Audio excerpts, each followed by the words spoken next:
श्री स्वामी समर्थ. नमस्कार प्रिय स्वामी भक्तांनो, हा व्हिडिओ तुमच्या समोर अचानक आलेला नाही, तर स्वतः स्वामींनी तुमच्या समोर हा व्हिडिओ पाठवला आहे. आता तुमच्या आयुष्यात एका नव्या अध्यायाची सुरुवात होणार आहे. भक्तांनो, पैसे हे प्रत्येकाला हवे असतात आणि ते मिळवण्यासाठी आपण जास्तीत जास्त कष्ट आणि प्रयत्न सुद्धा करत असतो. ज्यांच्या आयुष्यात पैशांची कमतरता असते त्यांना अनेक परिस्थितींना तोंड द्यावे लागते. पैशांच्या कमतरतेमुळे कोणतेही काम पूर्णत्वास जात नाही. आजच्या या चमत्कारिक मंत्र जपामुळे तुम्हाला तुमच्या आयुष्यातील सर्व संकटातून मुक्ती मिळणार आहे. आजचा हा मंत्र 108 वेळा ऐकल्याने तुमच्या इच्छा पूर्ण होणार आहेत. आज तुम्ही जे काही मागाल ते सर्व तुम्हाला मिळेल. फक्त हा मंत्र श्रद्धेने ऐका. हा मंत्र साधारण मंत्र नाही. हा मंत्र अनंत कोटी ब्रह्मांड नायक श्री स्वामी समर्थांचा आहे. या मंत्र जपाने आयुष्यात असंख्य चमत्कार घडतात. जो भक्त हा मंत्र श्रद्धेने ऐकेल त्याचे आयुष्य सुंदर आणि सुखमय बनते. दुःख संकटे सर्व दूर होतात. जेव्हा तुम्हाला वाटत असेल की तुमच्या आयुष्यात कोणताच मार्ग दिसत नाही, तेव्हा एकदा हा मंत्र जप लावून ठेवा आणि तुमच्या आयुष्यात होणारा चमत्कार पहा. हा मंत्र अत्यंत प्रभावी आणि शक्तिशाली आहे. या मंत्राचा अनुभव तुम्हाला संपूर्ण ऐकल्यावर मिळणार आहे. चला तर प्रिय भक्तांनो, जास्त वेळ न घेता आत्ताच या मंत्र जपाला सुरुवात करूया.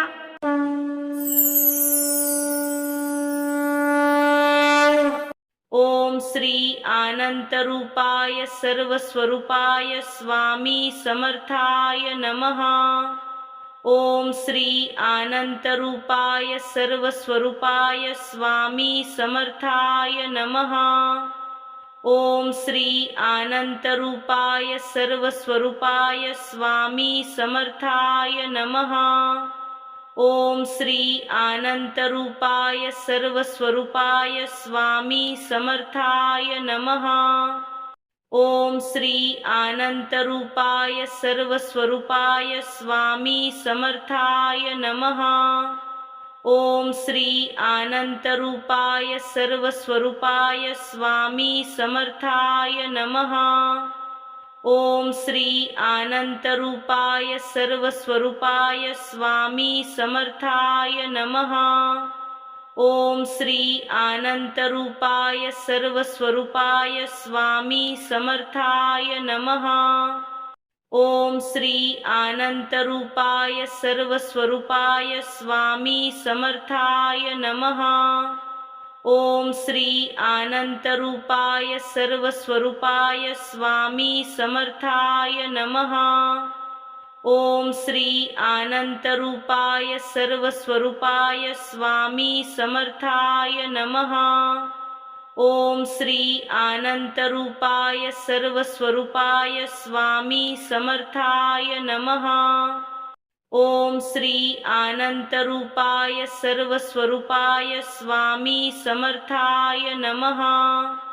ओम श्री अनंत रूपाय सर्वस्वरूपाय स्वामी समर्थाय नमः. ओम श्री अनंत रूपाय सर्वस्वरूपाय स्वामी समर्थाय नमः. ओम श्री अनंत रूपाय सर्वस्वरूपाय स्वामी समर्थाय नमः. ओम श्री अनंत रूपाय सर्वस्वरूपाय स्वामी समर्थाय नमः. ओम श्री अनंत रूपाय सर्वस्वरूपाय स्वामी समर्थाय नमः. ओम श्री अनंत रूपाय सर्वस्वरूपाय स्वामी समर्थाय नमः.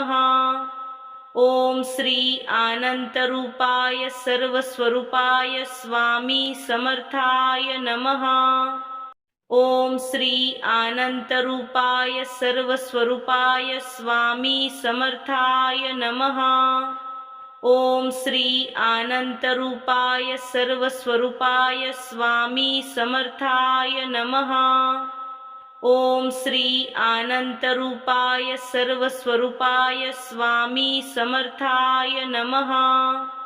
ओम श्री अनंत रूपाय सर्वस्वरूपाय स्वामी समर्थाय नमः. ओम श्री अनंतरूपाय सर्वस्वरूपाय स्वामी समर्थाय नमः। ओम श्री अनंतरूपाय सर्वस्वरूपाय स्वामी समर्थाय नमः। ओम श्री अनंतरूपाय सर्वस्वरूपाय स्वामी समर्थाय नमः। ओम श्री अनंतरूपाय सर्वस्वरूपाय स्वामी समर्थाय नमः। ओम श्री अनंतरूपाय सर्वस्वरूपाय स्वामी समर्थाय नमः। ओम श्री अनंतरूपाय सर्वस्वरूपाय स्वामी समर्थाय नमः। ओम श्री अनंतरूपाय सर्वस्वरूपाय स्वामी समर्थाय नमः। ओम श्री अनंतरूपाय सर्वस्वरूपाय स्वामी समर्थाय नमः। ओम श्री अनंतरूपाय सर्वस्वरूपाय स्वामी समर्थाय नमः। ओम श्री अनंतरूपाय सर्वस्वरूपाय स्वामी समर्थाय नमः। ओम श्री अनंतरूपाय सर्वस्वरूपाय स्वामी समर्थाय नमः। ओम श्री अनंतरूपाय सर्वस्वरूपाय स्वामी समर्थाय नमः। ओम श्री अनंतरूपाय सर्वस्वरूपाय स्वामी समर्थाय नमः। ओम श्री अनंतरूपाय सर्वस्वरूपाय स्वामी समर्थाय नमः। ओम श्री अनंतरूपाय सर्वस्वरूपाय स्वामी समर्थाय नमः। ओम श्री अनंतरूपाय सर्वस्वरूपाय स्वामी समर्थाय नमः। ओम श्री अनंतरूपाय सर्वस्वरूपाय स्वामी समर्थाय नमः। ओम श्री अनंतरूपाय सर्वस्वरूपाय स्वामी समर्थाय नमः। ओम श्री अनंतरूपाय सर्वस्वरूपाय स्वामी समर्थाय नमः। ओम श्री अनंतरूपाय सर्वस्वरूपाय स्वामी समर्थाय नमः। ओम श्री अनंतरूपाय सर्वस्वरूपाय स्वामी समर्थाय नमः। ओम श्री अनंतरूपाय सर्वस्वरूपाय स्वामी समर्थाय नमः। ओम श्री अनंतरूपाय सर्वस्वरूपाय स्वामी समर्थाय नमः। ओम श्री अनंतरूपाय सर्वस्वरूपाय स्वामी समर्थाय नमः। ओम श्री अनंतरूपाय सर्वस्वरूपाय स्वामी समर्थाय नमः। ओम श्री अनंतरूपाय सर्वस्वरूपाय स्वामी समर्थाय नमः। ओम श्री अनंतरूपाय सर्वस्वरूपाय स्वामी समर्थाय नमः। ओम श्री अनंतरूपाय सर्वस्वरूपाय स्वामी समर्थाय नमः। ओम श्री अनंतरूपाय सर्वस्वरूपाय स्वामी समर्थाय नमः। ओम श्री अनंतरूपाय सर्वस्वरूपाय स्वामी समर्थाय नमः। ओम श्री अनंतरूपाय सर्वस्वरूपाय स्वामी समर्थाय नमः। ओम श्री अनंतरूपाय सर्वस्वरूपाय स्वामी समर्थाय नमः। ओम श्री अनंतरूपाय सर्वस्वरूपाय स्वामी समर्थाय नमः। ओम श्री अनंतरूपाय सर्वस्वरूपाय स्वामी समर्थाय नमः। ओम श्री अनंतरूपाय सर्वस्वरूपाय स्वामी समर्थाय नमः। ओम श्री अनंतरूपाय सर्वस्वरूपाय स्वामी समर्थाय नमः। ओम श्री अनंतरूपाय सर्वस्वरूपाय स्वामी समर्थाय नमः। ओम श्री अनंतरूपाय सर्वस्वरूपाय स्वामी समर्थाय नमः। ओम श्री अनंतरूपाय सर्वस्वरूपाय स्वामी समर्थाय नमः। ओम श्री अनंतरूपाय सर्वस्वरूपाय स्वामी समर्थाय नमः। ओम श्री अनंतरूपाय सर्वस्वरूपाय स्वामी समर्थाय नमः। ओम श्री अनंतरूपाय सर्वस्वरूपाय स्वामी समर्थाय नमः। ओम श्री अनंतरूपाय सर्वस्वरूपाय स्वामी समर्थाय नमः। ओम श्री अनंतरूपाय सर्वस्वरूपाय स्वामी समर्थाय नमः। ओम श्री अनंतरूपाय सर्वस्वरूपाय स्वामी समर्थाय नमः। ओम श्री अनंतरूपाय सर्वस्वरूपाय स्वामी समर्थाय नमः। ओम श्री अनंतरूपाय सर्वस्वरूपाय स्वामी समर्थाय नमः। ओम श्री अनंतरूपाय सर्वस्वरूपाय स्वामी समर्थाय नमः।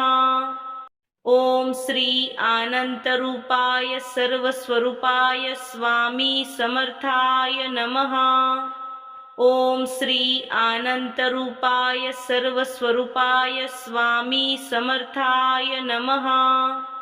ओम श्री अनंतरूपाय सर्वस्वरूपाय स्वामी समर्थाय नमः।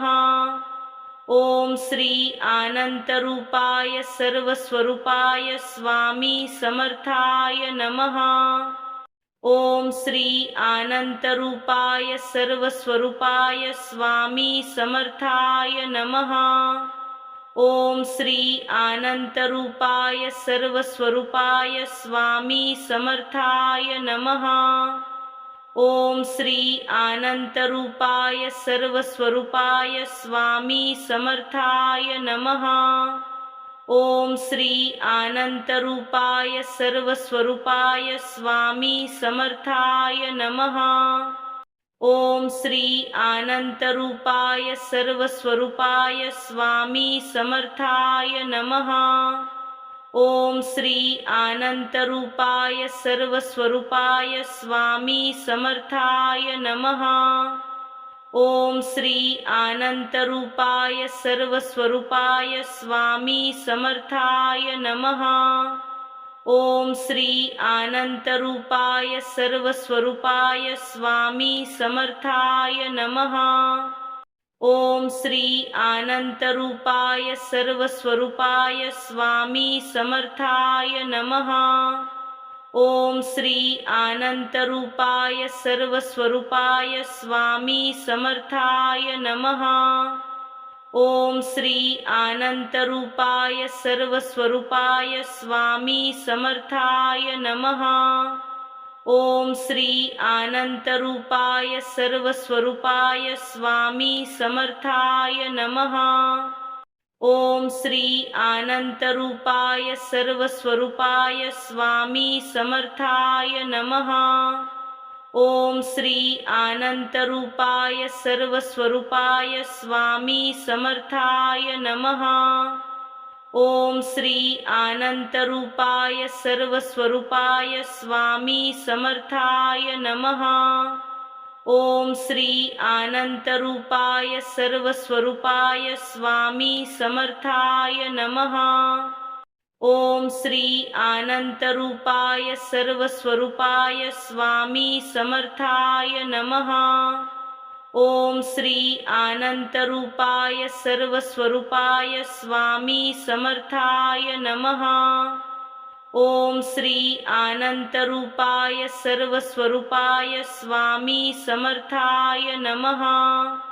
ओम श्री अनंतरूपाय सर्वस्वरूपाय स्वामी समर्थाय नमः। ओम श्री अनंतरूपाय सर्वस्वरूपाय स्वामी समर्थाय नमः। ओम श्री अनंतरूपाय सर्वस्वरूपाय स्वामी समर्थाय नमः।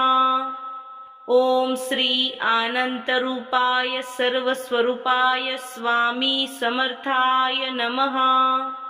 ओम श्री अनंतरूपाय सर्वस्वरूपाय स्वामी समर्थाय नमः। ओम श्री अनंतरूपाय सर्वस्वरूपाय स्वामी समर्थाय नमः। ओम श्री अनंतरूपाय सर्वस्वरूपाय स्वामी समर्थाय नमः। ओम श्री अनंतरूपाय सर्वस्वरूपाय स्वामी समर्थाय नमः। ओम श्री अनंतरूपाय सर्वस्वरूपाय स्वामी समर्थाय नमः। ओम श्री अनंतरूपाय सर्वस्वरूपाय स्वामी समर्थाय नमः।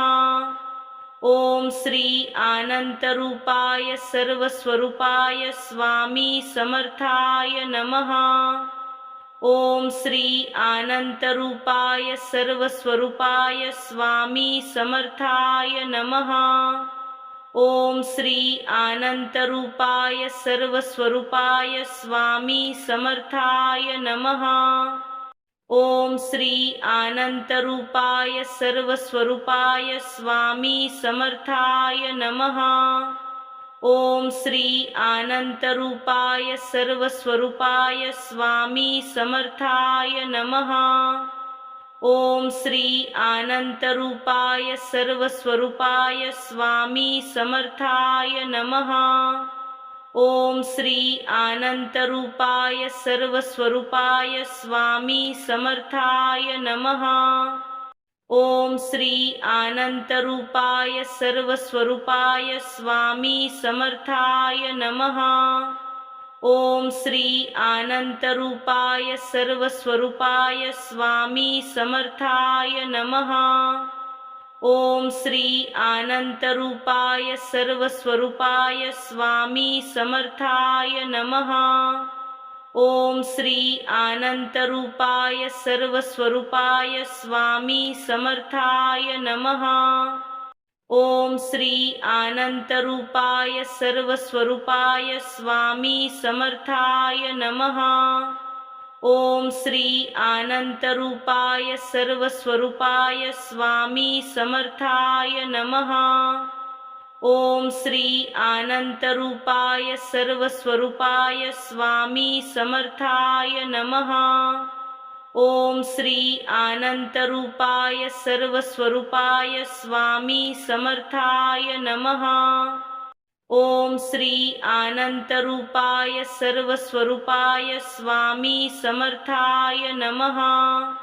ओम श्री अनंतरूपाय सर्वस्वरूपाय स्वामी समर्थाय नमः।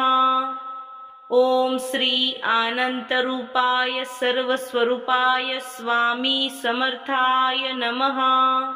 ओम श्री अनंतरूपाय सर्वस्वरूपाय स्वामी समर्थाय नमः।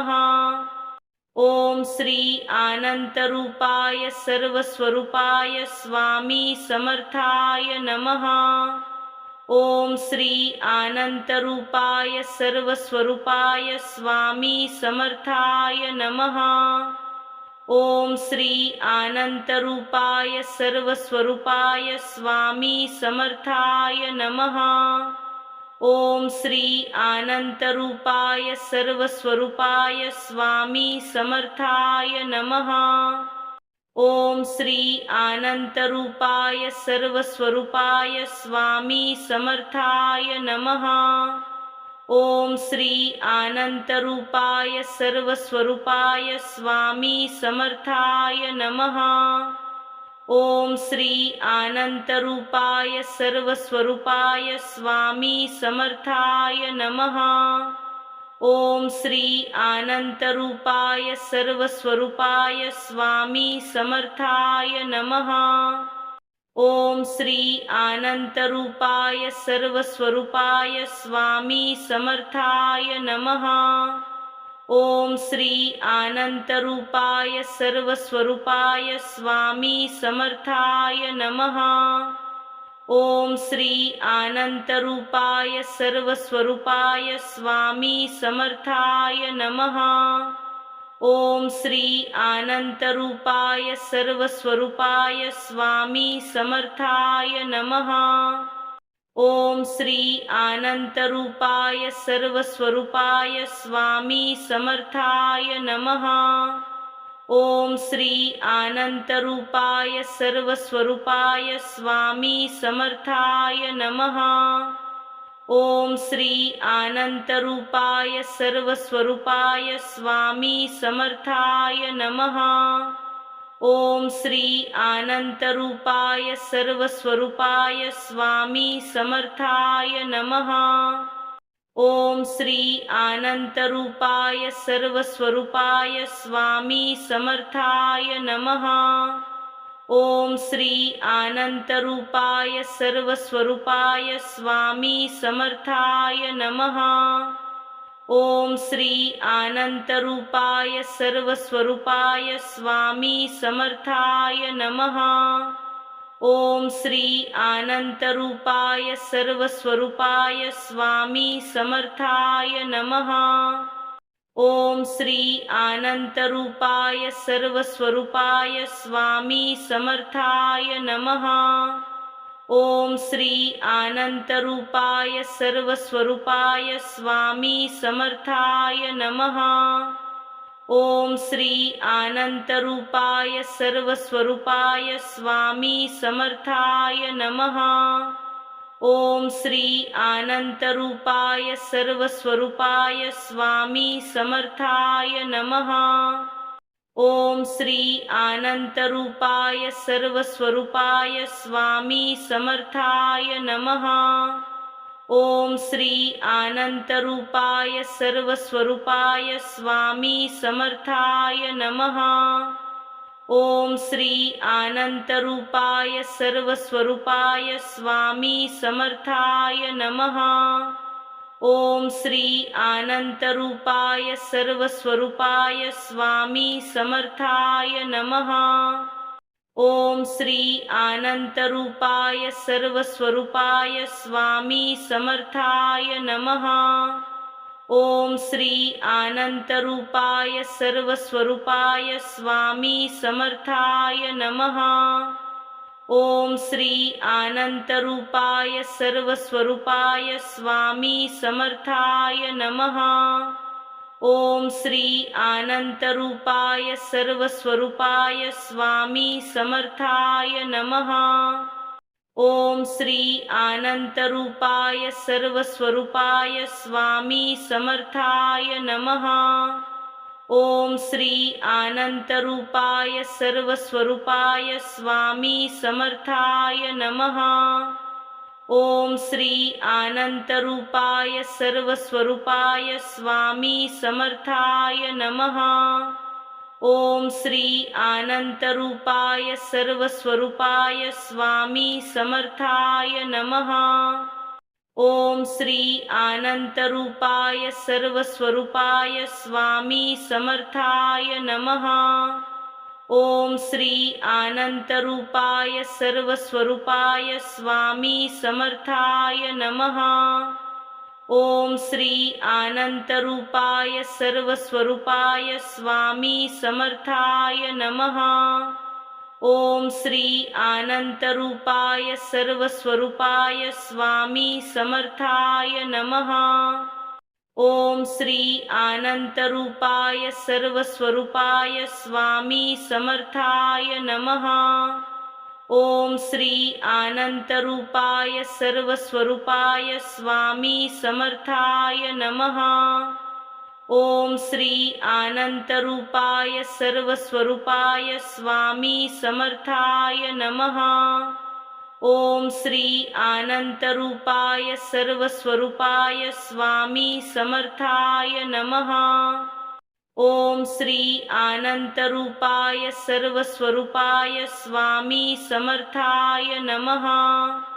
ओम श्री अनंतरूपाय सर्वस्वरूपाय स्वामी समर्थाय नमः। ओम श्री अनंतरूपाय सर्वस्वरूपाय स्वामी समर्थाय नमः। ओम श्री अनंतरूपाय सर्वस्वरूपाय स्वामी समर्थाय नमः। ओम श्री अनंतरूपाय सर्वस्वरूपाय स्वामी समर्थाय नमः। ओम श्री अनंतरूपाय सर्वस्वरूपाय स्वामी समर्थाय नमः। ओम श्री अनंतरूपाय सर्वस्वरूपाय स्वामी समर्थाय नमः। ओम श्री अनंतरूपाय सर्वस्वरूपाय स्वामी समर्थाय नमः। ओम श्री अनंतरूपाय सर्वस्वरूपाय स्वामी समर्थाय नमः। ओम श्री अनंतरूपाय सर्वस्वरूपाय स्वामी समर्थाय नमः। ओम श्री अनंतरूपाय सर्वस्वरूपाय स्वामी समर्थाय नमः। ओम श्री अनंतरूपाय सर्वस्वरूपाय स्वामी समर्थाय नमः। ओम श्री अनंतरूपाय सर्वस्वरूपाय स्वामी समर्थाय नमः। ओम श्री अनंतरूपाय सर्वस्वरूपाय स्वामी समर्थाय नमः। ओम श्री अनंतरूपाय सर्वस्वरूपाय स्वामी समर्थाय नमः। ओम श्री अनंतरूपाय सर्वस्वरूपाय स्वामी समर्थाय नमः। ओम श्री अनंतरूपाय सर्वस्वरूपाय स्वामी समर्थाय नमः। ओम श्री अनंतरूपाय सर्वस्वरूपाय स्वामी समर्थाय नमः। ओम श्री अनंतरूपाय सर्वस्वरूपाय स्वामी समर्थाय नमः। ओम श्री अनंतरूपाय सर्वस्वरूपाय स्वामी समर्थाय नमः। ओम श्री अनंतरूपाय सर्वस्वरूपाय स्वामी समर्थाय नमः। ओम श्री अनंतरूपाय सर्वस्वरूपाय स्वामी समर्थाय नमः।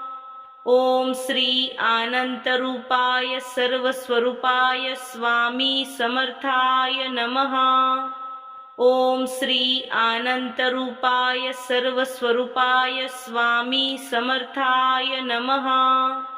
ओम श्री अनंतरूपाय सर्वस्वरूपाय स्वामी समर्थाय नमः। ओम श्री अनंतरूपाय सर्वस्वरूपाय स्वामी समर्थाय नमः। ओम श्री अनंतरूपाय सर्वस्वरूपाय स्वामी समर्थाय नमः। ओम श्री अनंतरूपाय सर्वस्वरूपाय स्वामी समर्थाय नमः। ओम श्री अनंतरूपाय सर्वस्वरूपाय स्वामी समर्थाय नमः। ओम श्री अनंतरूपाय सर्वस्वरूपाय स्वामी समर्थाय नमः।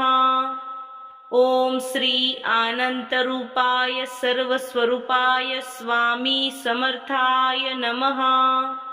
ओम श्री अनंतरूपाय सर्वस्वरूपाय स्वामी समर्थाय नमः। ओम श्री अनंतरूपाय सर्वस्वरूपाय स्वामी समर्थाय नमः। ओम श्री अनंतरूपाय सर्वस्वरूपाय स्वामी समर्थाय नमः। ओम श्री अनंतरूपाय सर्वस्वरूपाय स्वामी समर्थाय नमः। ओम श्री अनंतरूपाय सर्वस्वरूपाय स्वामी समर्थाय नमः। ओम श्री अनंतरूपाय सर्वस्वरूपाय स्वामी समर्थाय नमः। ओम श्री अनंतरूपाय सर्वस्वरूपाय स्वामी समर्थाय नमः। ओम श्री अनंतरूपाय सर्वस्वरूपाय स्वामी समर्थाय नमः। ओम श्री अनंतरूपाय सर्वस्वरूपाय स्वामी समर्थाय नमः। ओम श्री अनंतरूपाय सर्वस्वरूपाय स्वामी समर्थाय नमः। ओम श्री अनंतरूपाय सर्वस्वरूपाय स्वामी समर्थाय नमः। ओम श्री अनंतरूपाय सर्वस्वरूपाय स्वामी समर्थाय नमः। ओम श्री अनंतरूपाय सर्वस्वरूपाय स्वामी समर्थाय नमः। ओम श्री अनंतरूपाय सर्वस्वरूपाय स्वामी समर्थाय नमः। ओम श्री अनंतरूपाय सर्वस्वरूपाय स्वामी समर्थाय नमः। ओम श्री अनंतरूपाय सर्वस्वरूपाय स्वामी समर्थाय नमः। ओम श्री अनंतरूपाय सर्वस्वरूपाय स्वामी समर्थाय नमः। ओम श्री अनंतरूपाय सर्वस्वरूपाय स्वामी समर्थाय नमः। ओम श्री अनंतरूपाय सर्वस्वरूपाय स्वामी समर्थाय नमः। ओम श्री अनंतरूपाय सर्वस्वरूपाय स्वामी समर्थाय नमः। ओम श्री अनंतरूपाय सर्वस्वरूपाय स्वामी समर्थाय नमः। ओम श्री अनंतरूपाय सर्वस्वरूपाय स्वामी समर्थाय नमः। ओम श्री अनंतरूपाय सर्वस्वरूपाय स्वामी समर्थाय नमः। ओम श्री अनंतरूपाय सर्वस्वरूपाय स्वामी समर्थाय नमः। ओम श्री अनंतरूपाय सर्वस्वरूपाय स्वामी समर्थाय नमः। ओम श्री अनंतरूपाय सर्वस्वरूपाय स्वामी समर्थाय नमः। ओम श्री अनंतरूपाय सर्वस्वरूपाय स्वामी समर्थाय नमः। ओम श्री अनंतरूपाय सर्वस्वरूपाय स्वामी समर्थाय नमः। ओम श्री अनंतरूपाय सर्वस्वरूपाय स्वामी समर्थाय नमः। ओम श्री अनंतरूपाय सर्वस्वरूपाय स्वामी समर्थाय नमः। ओम श्री अनंतरूपाय सर्वस्वरूपाय स्वामी समर्थाय नमः। ओम श्री अनंतरूपाय सर्वस्वरूपाय स्वामी समर्थाय नमः। ओम श्री अनंतरूपाय सर्वस्वरूपाय स्वामी समर्थाय नमः। ओम श्री अनंतरूपाय सर्वस्वरूपाय स्वामी समर्थाय नमः। ओम श्री अनंतरूपाय सर्वस्वरूपाय स्वामी समर्थाय नमः। ओम श्री अनंतरूपाय सर्वस्वरूपाय स्वामी समर्थाय नमः। ओम श्री अनंतरूपाय सर्वस्वरूपाय स्वामी समर्थाय नमः। ओम श्री अनंतरूपाय सर्वस्वरूपाय स्वामी समर्थाय नमः। ओम श्री अनंतरूपाय सर्वस्वरूपाय स्वामी समर्थाय नमः। ओम श्री अनंतरूपाय सर्वस्वरूपाय स्वामी समर्थाय नमः। ओम श्री अनंतरूपाय सर्वस्वरूपाय स्वामी समर्थाय नमः। ओम श्री अनंतरूपाय सर्वस्वरूपाय स्वामी समर्थाय नमः। ओम श्री अनंतरूपाय सर्वस्वरूपाय स्वामी समर्थाय नमः। ओम श्री अनंतरूपाय सर्वस्वरूपाय स्वामी समर्थाय नमः। ओम श्री अनंतरूपाय सर्वस्वरूपाय स्वामी समर्थाय नमः। ओम श्री अनंतरूपाय सर्वस्वरूपाय स्वामी समर्थाय नमः। ओम श्री अनंतरूपाय सर्वस्वरूपाय स्वामी समर्थाय नमः। ओम श्री अनंतरूपाय सर्वस्वरूपाय स्वामी समर्थाय नमः। ओम श्री अनंतरूपाय सर्वस्वरूपाय स्वामी समर्थाय नमः। ओम श्री अनंतरूपाय सर्वस्वरूपाय स्वामी समर्थाय नमः। ओम श्री अनंतरूपाय सर्वस्वरूपाय स्वामी समर्थाय नमः।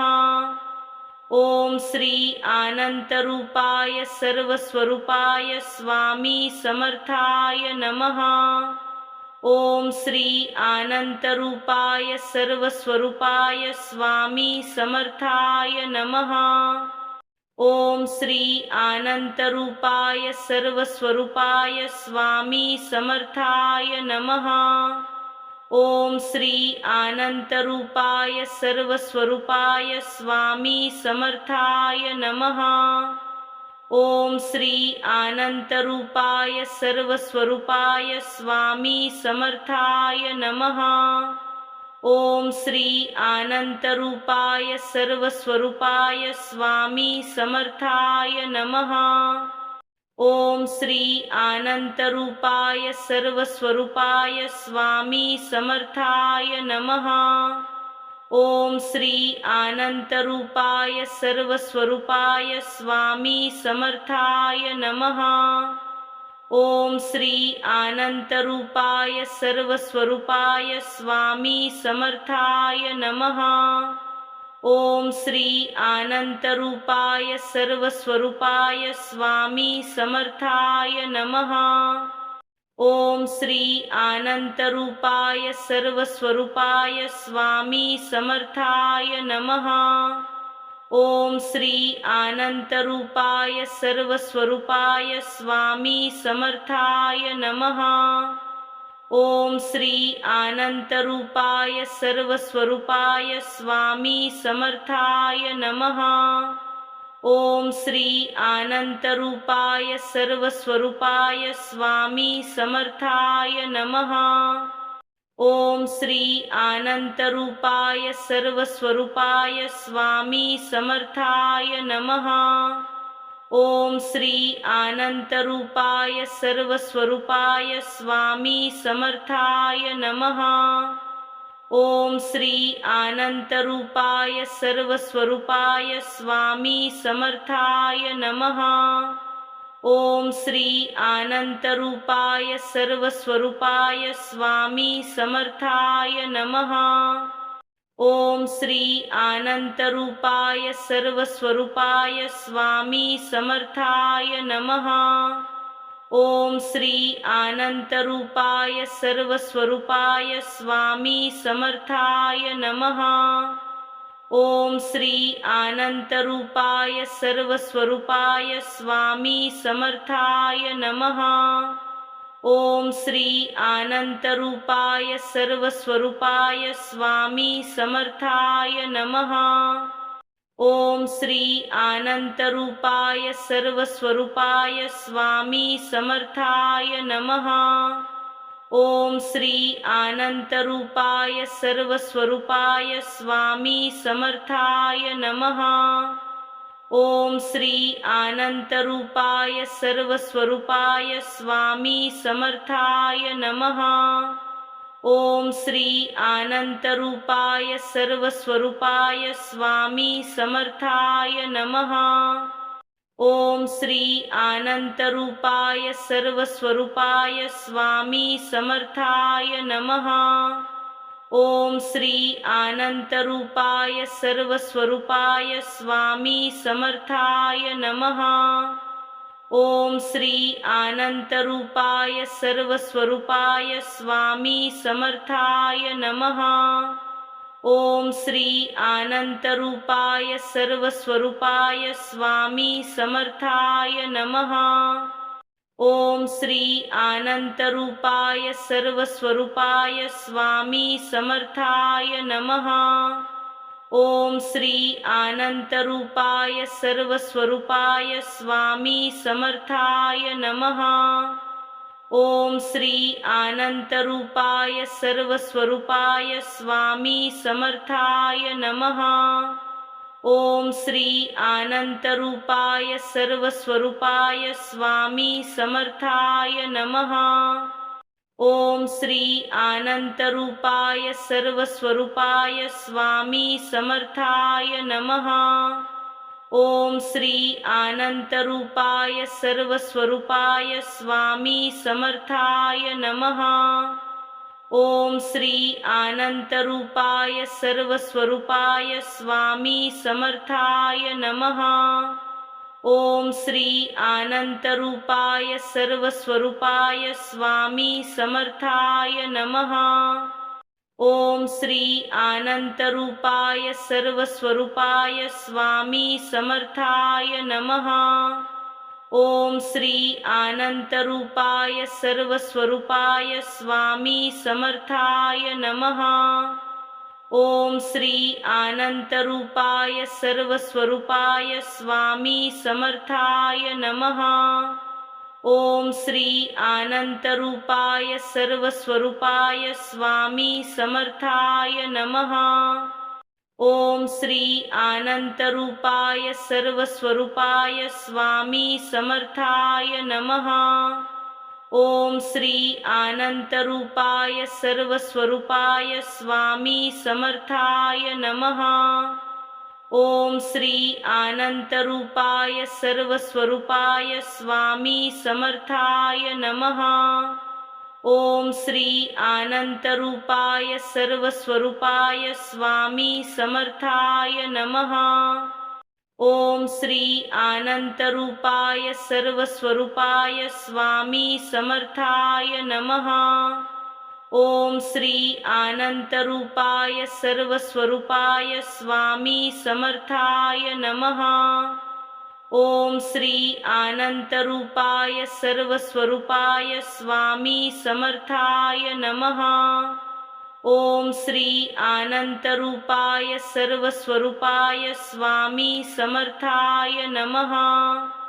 ओम श्री अनंतरूपाय सर्वस्वरूपाय स्वामी समर्थाय नमः। ओम श्री अनंतरूपाय सर्वस्वरूपाय स्वामी समर्थाय नमः। ओम श्री अनंतरूपाय सर्वस्वरूपाय स्वामी समर्थाय नमः। ओम श्री अनंतरूपाय सर्वस्वरूपाय स्वामी समर्थाय नमः।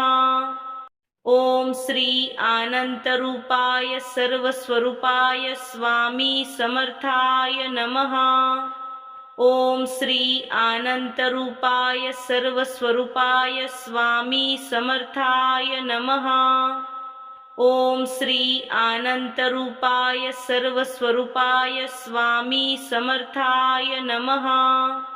ओम श्री अनंतरूपाय सर्वस्वरूपाय स्वामी समर्थाय नमः। ओम श्री अनंतरूपाय सर्वस्वरूपाय स्वामी समर्थाय नमः।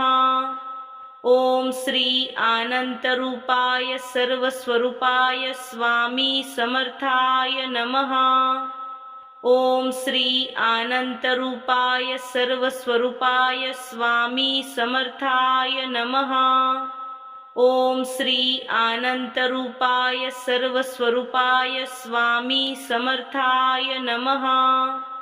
ओम श्री अनंतरूपाय सर्वस्वरूपाय स्वामी समर्थाय नमः। ओम श्री अनंतरूपाय सर्वस्वरूपाय स्वामी समर्थाय नमः। ओम श्री अनंतरूपाय सर्वस्वरूपाय स्वामी समर्थाय नमः। ओम श्री अनंतरूपाय सर्वस्वरूपाय स्वामी समर्थाय नमः।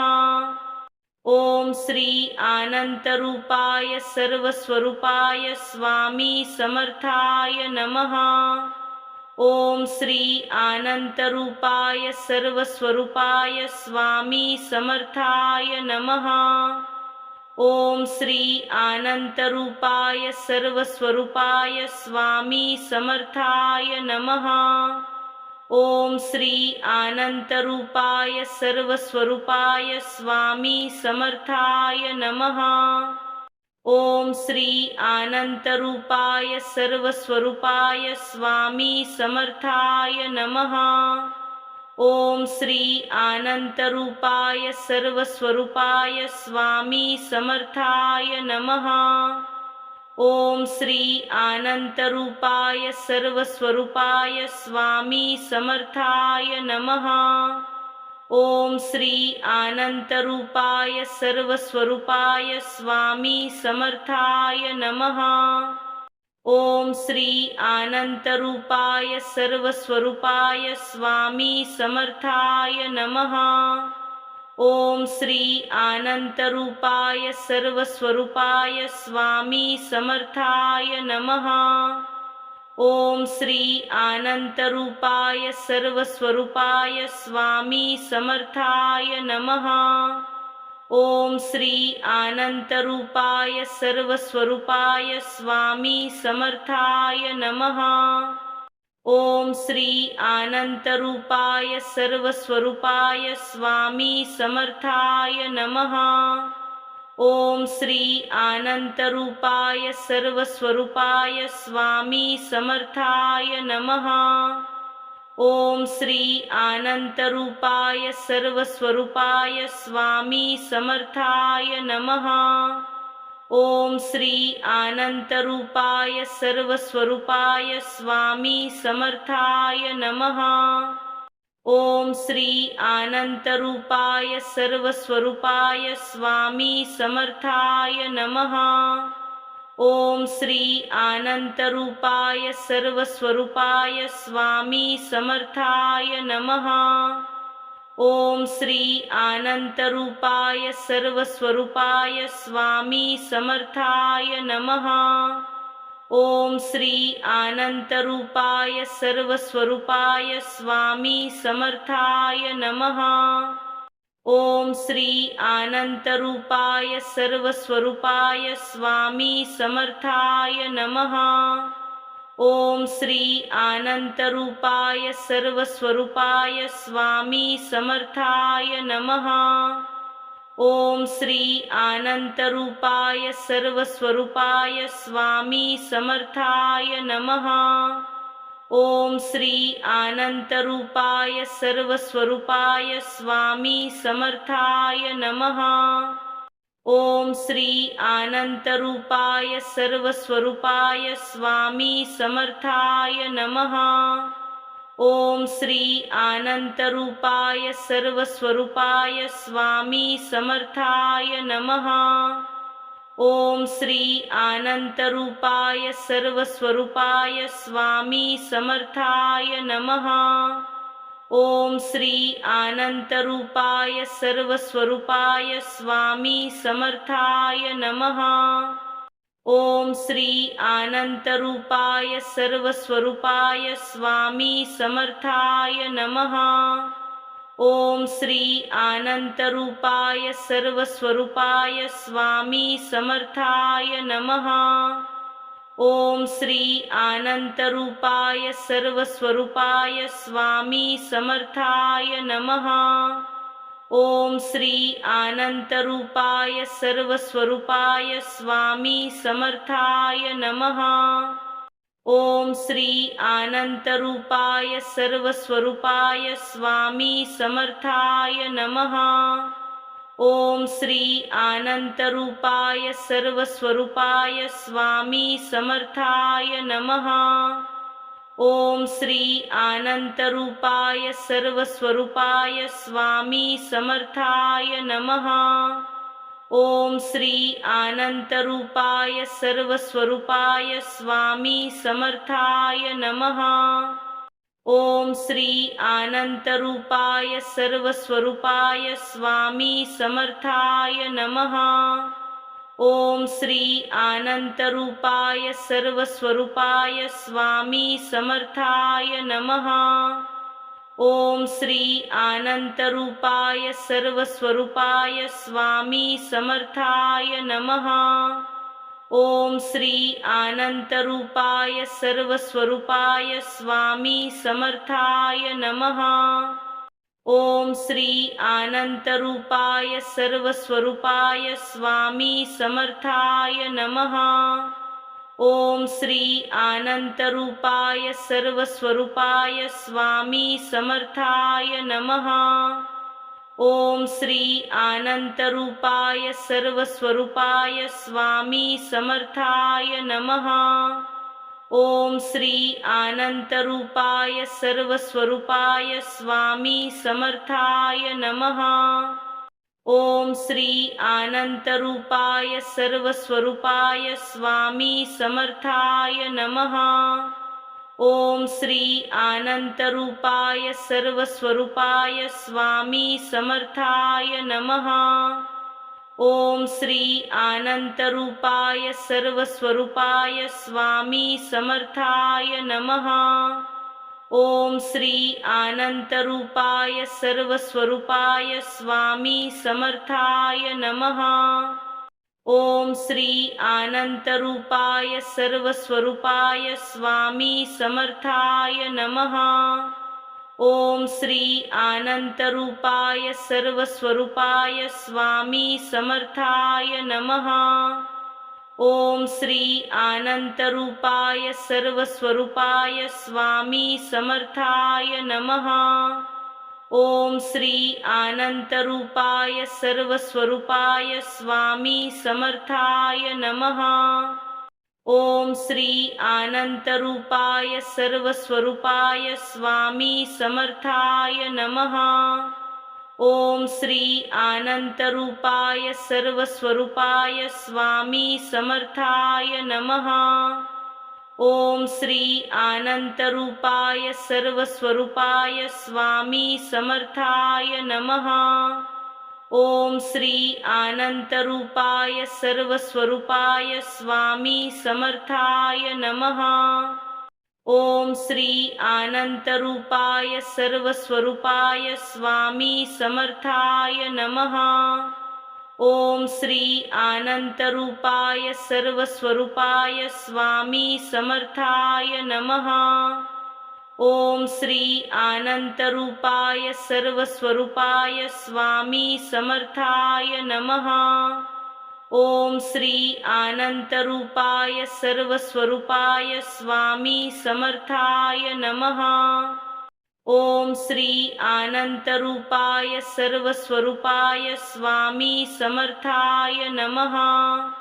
ओम श्री अनंतरूपाय सर्वस्वरूपाय स्वामी समर्थाय नमः। ओम श्री अनंतरूपाय सर्वस्वरूपाय स्वामी समर्थाय नमः। ओम श्री अनंतरूपाय सर्वस्वरूपाय स्वामी समर्थाय नमः। ओम श्री अनंतरूपाय सर्वस्वरूपाय स्वामी समर्थाय नमः।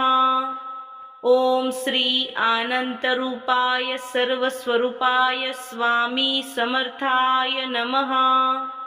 ओम श्री अनंतरूपाय सर्वस्वरूपाय स्वामी समर्थाय नमः।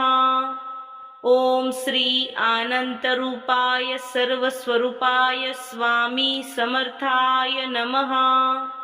ओम श्री अनंतरूपाय सर्वस्वरूपाय स्वामी समर्थाय नमः। ओम श्री अनंतरूपाय सर्वस्वरूपाय स्वामी समर्थाय नमः। ओम श्री अनंतरूपाय सर्वस्वरूपाय स्वामी समर्थाय नमः। ओम श्री अनंतरूपाय सर्वस्वरूपाय स्वामी समर्थाय नमः। ओम श्री अनंतरूपाय सर्वस्वरूपाय स्वामी समर्थाय नमः। ओम श्री अनंतरूपाय सर्वस्वरूपाय स्वामी समर्थाय नमः। ओम श्री अनंतरूपाय सर्वस्वरूपाय स्वामी समर्थाय नमः।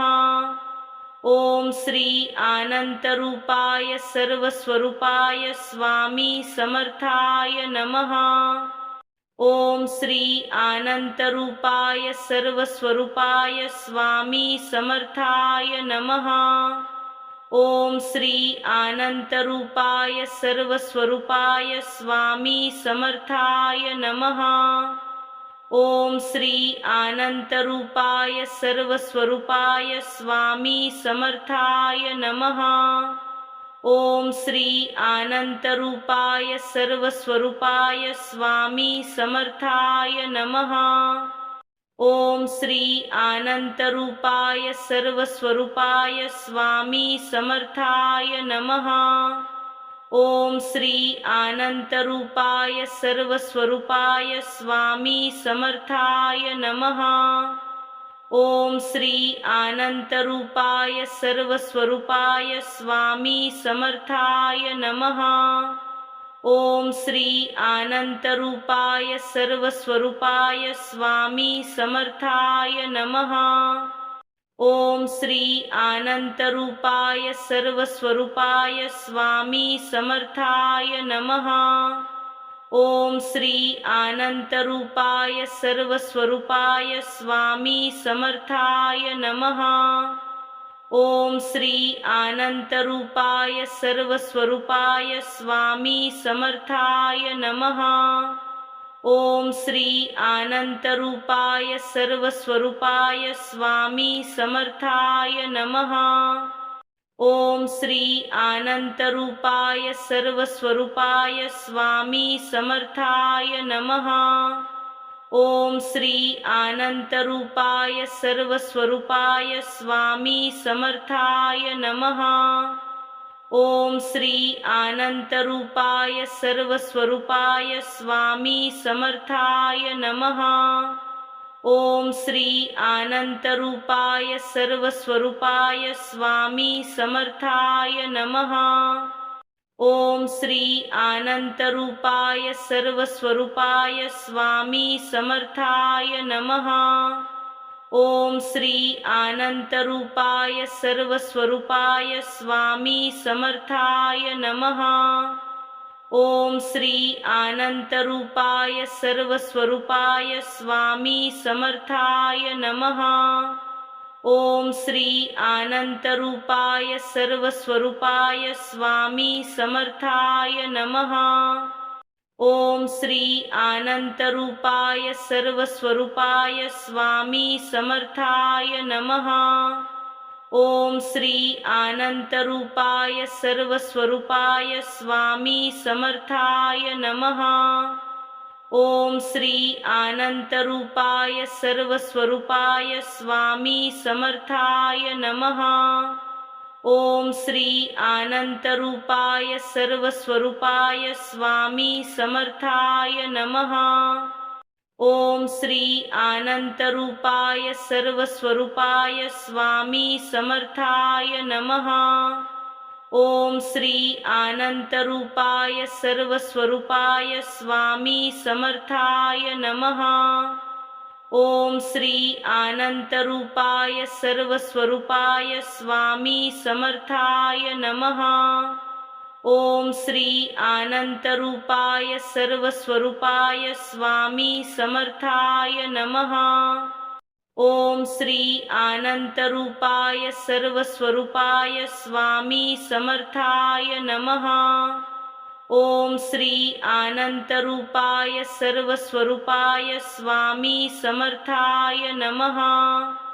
ओम श्री अनंतरूपाय सर्वस्वरूपाय स्वामी समर्थाय नमः।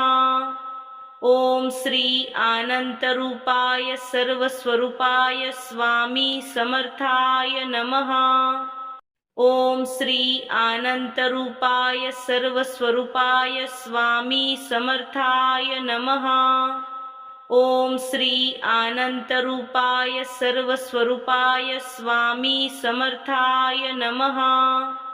ओम श्री अनंतरूपाय सर्वस्वरूपाय स्वामी समर्थाय नमः। ओम श्री अनंतरूपाय सर्वस्वरूपाय स्वामी समर्थाय नमः। ओम श्री अनंतरूपाय सर्वस्वरूपाय स्वामी समर्थाय नमः। ओम श्री अनंतरूपाय सर्वस्वरूपाय स्वामी समर्थाय नमः। ओम श्री अनंतरूपाय सर्वस्वरूपाय स्वामी समर्थाय नमः। ओम श्री अनंतरूपाय सर्वस्वरूपाय स्वामी समर्थाय नमः। ओम श्री अनंतरूपाय सर्वस्वरूपाय स्वामी समर्थाय नमः। ओम श्री अनंतरूपाय सर्वस्वरूपाय स्वामी समर्थाय नमः। ओम श्री अनंतरूपाय सर्वस्वरूपाय स्वामी समर्थाय नमः। ओम श्री अनंतरूपाय सर्वस्वरूपाय स्वामी समर्थाय नमः। ओम श्री अनंतरूपाय सर्वस्वरूपाय स्वामी समर्थाय नमः। ओम श्री अनंतरूपाय सर्वस्वरूपाय स्वामी समर्थाय नमः। ओम श्री अनंतरूपाय सर्वस्वरूपाय स्वामी समर्थाय नमः। ओम श्री अनंतरूपाय सर्वस्वरूपाय स्वामी समर्थाय नमः। ओम श्री अनंतरूपाय सर्वस्वरूपाय स्वामी समर्थाय नमः। ओम श्री अनंतरूपाय सर्वस्वरूपाय स्वामी समर्थाय नमः। ओम श्री अनंतरूपाय सर्वस्वरूपाय स्वामी समर्थाय नमः। ओम श्री अनंतरूपाय सर्वस्वरूपाय स्वामी समर्थाय नमः।